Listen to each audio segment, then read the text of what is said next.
Então, sétimo ano de ética. Vamos mais uma videoaula, né? Eu quis montar para vocês o que eu estou fazendo com todas as turmas, dando uma aula principal, né? A aula que é a temática normal, e tentando buscar uma aula anterior para que nós possamos amadurecer, maturar mais na nossa cabeça sobre as questões dadas. Porque assim, uma anterior e uma atual, nós vamos sempre dar continuidade com lembranças, né? Na questão passada, nós falamos sobre uso de robôs, né? E nós falamos sobre o uso de robôs na tecnologia, e a gente sabe muito bem em que os robôs hoje nos facilitam, né, em várias situações, né? O mercado industrial e industrializado, ele precisa das máquinas automatizadas e dos robôs para poder fabricar coisas com mais agilidade e com mais precisão. E os robôs estão aí no dia a dia da gente, nos auxiliando nesse processo de industrialização. E também na área da saúde, né? Alguns robôs hoje fazem alguns tipos de cirurgia com precisão, na qual a mão humana não fazia. Às vezes se perdia um paciente por não ter precisão na hora de encontrar a doença correta, ou então de fazer uma cirurgia, uma incisão correta. E os robôs vieram para nos auxiliar e fazer essa diferenciação entre o homem e a máquina. Esse é o aspecto positivo. Algumas indústrias se robotizaram, né? Que é o termo, trabalhando principalmente na indústria automotiva, nas montadoras de automóveis, fazendo as soldas com precisão, carregando os pesos dos chassis dos carros e das carrocerias com mais precisão. Precisaria de vários homens para poder suportar o peso de uma carroceria sobre um chassi de um carro, para que fosse pontilhado as soldas. Hoje você tem os robôs que trazem essa carroceria, coloca em cima do chassi, e o próximo robô vem e dão as soldas com precisão. Então isso melhorou e diminuiu a quantidade de acidentes de trabalho. Então é um outro lado positivo. E o lado negativo é o lado de várias pessoas que ficam desempregadas por causa desse trabalho. Haja visto que, no caso da indústria, os robôs, um robô faz esse trabalho enquanto 10 homens fariam. Então foram 10 homens mandados embora, ou então locado para um outro setor onde não precisam carregar tanto peso, né? Trabalham com uma mão de obra mais fácil, no caso. Então são os lados positivos, os lados negativos. Então eu fiz, no caso aqui, 3 questões de ética que eu queria que vocês fizessem, né? Uma delas está assim: quais são os aspectos positivos no uso de robôs? A segunda, e quais são os aspectos negativos? E a terceira, né? Vemos todos os dias que a tecnologia está cada vez mais no nosso dia a dia. Os robôs, por exemplo, auxiliam em intervenções cirúrgicas e até mesmo na fabricação de carros e outras máquinas industriais. Você acha que essa relação entre o ser humano e o robô a qualquer momento pode sair do controle? Vocês acham? Isso é uma pergunta que eu gostaria que vocês amadurecessem e colocassem da própria assimilação desse conceito, tá? Então, para a próxima aula eu quero que vocês façam isso. E logo após eu coloquei, porque o texto, ele fala assim, o texto da página 34 fala: cuidado com os jogos eletrônicos. Eu vou ler, tá? Os jogos eletrônicos já foram acusados de causar problemas como obesidade, déficit de atenção, timidez e agressividade excessiva. Outros estudos, porém, alardearam seus benefícios no desenvolvimento de noção espacial, de espaço, de vida, tá? Habilidades visuais e motoras, e no combate ao declínio mental que surge com a idade. Ou seja, as pessoas vão ficando mais velhas e elas começam a perder memória, né? Não tem tanta facilidade de aprender. A tecnologia, dizem especialistas, não é vilã nem mocinha. O segredo é o uso adequado. A diferença entre o uso abusivo e o recreacional da internet e dos jogos eletrônicos ainda é um pântano mesmo para especialistas. Essa geração digital foi educada sob a perspectiva de estar conectada e tem característica muito diferente das anteriores. Óbvio, no meu tempo, no período no qual eu estudei, a tecnologia não era tão avançada. Então, por nós não termos tanto acesso a esse tipo de tecnologia, o smartphone, o computador, o notebook, nós vivíamos num mundo diferente, um mundo de perspectiva mais fechadas. Hoje, vocês acessam com muita facilidade a internet, o Google, por exemplo, e vocês conseguem descobrir coisas que eu demoraria dias e meses para descobrir. Eu teria que ir numa biblioteca para pegar um bom livro para que eu pudesse descobrir. E hoje, em tempo real, obviamente, vocês já descobrem isso devido à tecnologia, né? É uma geração digital, né? É uma geração que está sendo educada para isso. Possui mais amigos virtuais que reais, ou seja, antigamente nós tínhamos muito mais amigos, né, de bate-papo na rua do que os amigos virtuais, ou seja, compartilhado pelo Facebook ou pelo Instagram ou pelo Twitter, né? Hoje vocês falam com pessoas que vocês não conhecem fisicamente as pessoas, vocês conhecem pela internet, né? É diferente. Antigamente a gente só conhecia aquelas pessoas que estavam em volta da gente. Então isso daí cria-se um vínculo maior quando a gente está ao lado da pessoa. E hoje, quando você está longe, às vezes você conversa com uma pessoa que está em outro país ou em outro estado, mas você fisicamente não conhece ela, não sabe detalhes dela, porque as palavras, a gente pode estar falando alguma coisa que na verdade não é. E quando a gente está muito perto, a gente descobre com mais facilidade, né? A melhor coisa que tem na vida é olhar para o olho da pessoa, né? A gente descobre algumas coisas. Até aí, tudo bem. O problema surge quando o jovem começa a migrar da vida real para a vida virtual. Esse que é o perigo, né? Quando o jovem começa a achar que ele é aquilo que está virtualmente ali. Como alguns aplicativos e alguns jogos de videogame, que são jogos relacionados a jogos de guerra, em que a criança começa a ficar violenta, porque ela acha que ele é aquele soldado que está ali atirando e matando pessoas, né? Não é uma coisa legal, porque a vida não foi feita para matar, né?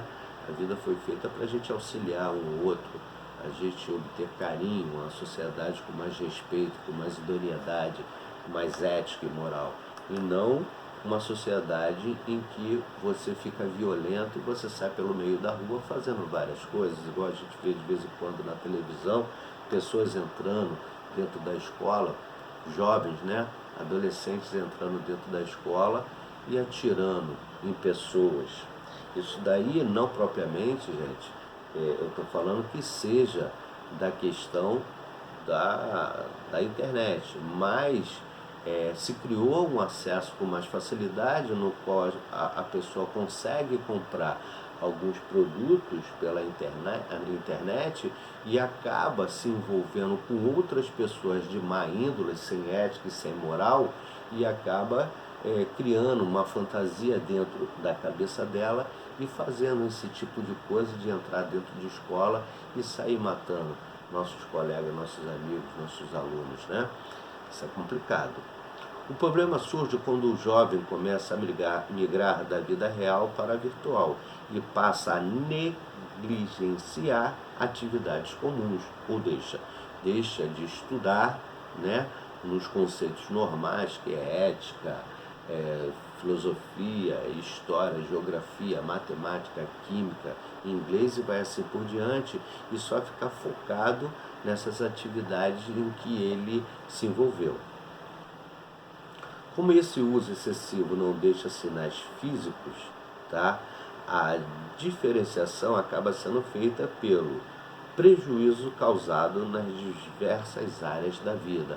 Ou seja, o prejuízo ele fica tão focado nesses jogos que ele deixa de ficar com os pais, deixa de brincar com os amigos, deixa de ficar no núcleo familiar, deixa de ir a um culto religioso, deixa de jogar um futebol, ou jogar um basquetebol, ou fazer uma natação, um judô, e ficar focado só naqueles jogos virtuais, onde ele quer o tempo inteiro ganhar, ganhar e ganhar.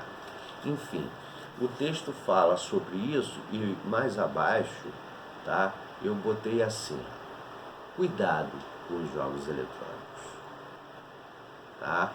Leitura do texto da página 34, tá, que eu já fiz, e dei a importância dos jogos eletrônicos na formação dos alunos. Olha só que interessante, a gente leu o texto e agora a gente vai falar sobre as importâncias, né, que existe em ter jogos eletrônicos dentro da nossa sociedade de escola. O uso dos jogos eletrônicos na escola certamente deve ser voltado para os alunos e para a aprendizagem, como dos recursos utilizados para o desenvolvimento das habilidades de concentração, porque tem jogos que você se concentra muito para poder resolvê-los, né? Então você foca. Então o foco é muito importante para que nós consigamos desenvolver dentro da nossa escola, no nosso cotidiano, né? Habilidades de concentração, memória, né? Porque a gente vai estar o tempo inteiro memorizando fatos diferentes nesses jogos. Atenção, porque nós temos que ter foco, logo em seguida nós temos atenção, porque nós estamos focados em alguma coisa. E o raciocínio lógico, o que é certo, o que é errado, né? Alguns jogos vai trabalhar para que você veja o que é certo, o que é errado, baseado em cima de uma lógica. Você sabe que a lógica é o conceito de tudo, de uma boa formação, para que a criança desenvolva o controle mental e de sua expressão motora, porque você jogando, você está movimentando as suas mãos e seus braços, então você tem coordenação melhor. A educação física realiza atividades considerando seus níveis de maturação, ou seja, seus níveis de idade. De acordo com a sua idade, existe dentro da educação física habilidades de desenvolvimento, né? Uma criança pequenininha, ela não pode sair dando um pique, correndo para lá e correndo para cá, que ela pode, ela ainda está formada na sua musculatura, então ela pode cair. Então essa maturação é de acordo com a faixa etária de cada um. O professor, o que ele faz? Ele vai criando atividades físicas para cada período dessa moçada, tá? Então a correlação que eu estou falando sobre jogos eletrônicos da educação física, para que vocês tenham a noção de que cada faixa etária, também dentro da lógica e do raciocínio lógico e dentro de alguns jogos, junto com a educação física, uma comparação, um comparativo para vocês, né? Proporciona a aprendizagem das crianças em várias atividades esportivas, que ajudam na conservação da sua saúde física e mental. e do equilíbrio socioafetivo. Ou seja, todas as vezes que você aprende alguma coisa, tanto nos jogos educacionais quanto na educação física, essa correlação, você vai adquirindo o quê? Mais formas de viver diferenciada. Você fica melhor tanto na mente como no corpo físico. O desenvolvimento psicomotor é de suma importância para a preservação de problemas de aprendizagem, né? E na redução do tônus, ou seja, da musculatura, né? Ela reduz gordura. Então, você se concentra mais em algumas coisas de educação física que você não faz quando você está em jogos eletrônicos. Por quê? Ali você está mexendo só a mente e os braços, e não o físico, né?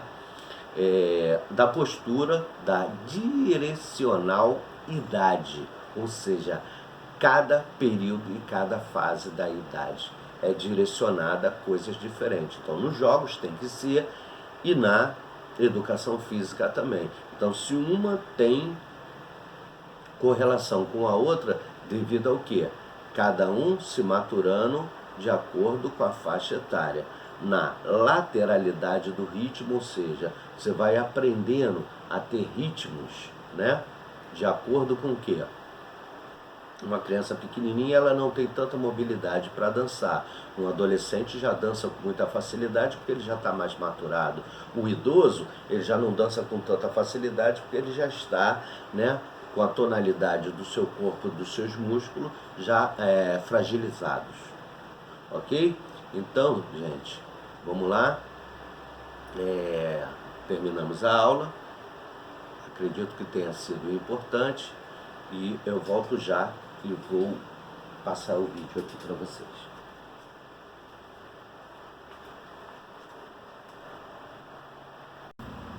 Então vamos lá. Semana do dia 2 de julho, videoaula CME 7º ano. O uso dos robôs, como eu falei para você, de acordo com o texto, que é o uso de robôs e as questões de ética. Primeira questão, né? Segunda questão e a terceira questão para que vocês possam fazer em casa para na próxima aula a gente corrigir, tá? Essas são as questões. Aqui eu dei